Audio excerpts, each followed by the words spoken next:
राज्यातील सर्वसामान्य जनतेच्या आरोग्यासोबत खेळणारे आणि केवळ पैशांच्या लालसेपोटी भेसळयुक्त अन्नाची विक्री करणाऱ्या माफियांवर आता मोठी संक्रांत आली आहे। तुकाराम मुंढे यांचे कौतुक करावे तेवढं कमीच आहे। दुकानदार घाबरून जे काही दुग्ध पदार्थ किंवा खवा जो आहे तो फेकून देत आहेत, कारण त्यामध्ये त्यांनी भेसळ केली आहे। मंदिरापुढे तुम्हाला जे म्हणतात ना दुधाचा पेढा आहे ते सर्व खोटं आहे, त्यामुळे पेढे तुम्ही अजिबात घेऊ नका। कोणत्याही प्रकारची बेकायदेशीर कृती आणि भ्रष्टाचार अजिबात खपवून न घेणारे राज्याचे अत्यंत डॅशिंग IAS अधिकारी तुकाराम मुंढे यांनी नुकताच अन्न व औषध प्रशासन या महत्त्वाच्या विभागाचा पदभार स्वीकारलाय।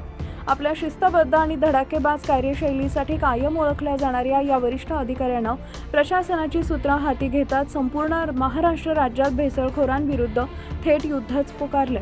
नागरिकांच्या जीवाशी खेळणाऱ्या समाजकंटक प्रवृत्तींना आळा घालण्यासाठी त्यांनी अत्यंत कडक आणि व्यापक अशी राज्यव्यापी मोहीम हाती घेतली असून अवघ्या काही दिवसातच या कारवाईचे अत्यंत मोठे आणि सकारात्मक परिणाम राज्यभर दिसून येऊ लागले।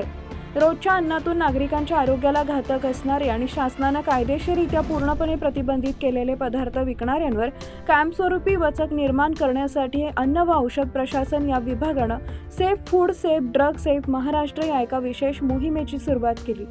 25 मे ते 31 मे या कालावधीत अतिशय गुप्तपणे आणि अत्यंत नियोजनबद्ध पद्धतीने संपूर्ण राज्यभरात ही मोठी धडक कारवाई राबवण्यात आली। या मोहिमेअंतर्गत वरिष्ठ अधिकाऱ्यांच्या विशेष पथकांनी राज्याच्या कानाकोपऱ्यात छापे मारून अन्न भेसळ करणाऱ्यांचे अक्षरशः कंबरडे मोडले। प्रशासनाच्या या अचानक आणि आक्रमक भूमिकेमुळे काळा बाजार करणारे, नियम मोडणारे आणि निकृष्ट दर्जाचे अन्नपदार्थ ग्राहकांच्या माथी मारणाऱ्या व्यापाऱ्यांमध्ये सध्या प्रचंड घबराट पसरली आहे। गेल्या 6 दिवसात राबवण्यात आलेल्या या व्यापक मोहिमेच्या अधिकृत आकडेवारी अतिशय थक्क करणारी आणि कारवाईची व्याप्ती दर्शवणारी आहे।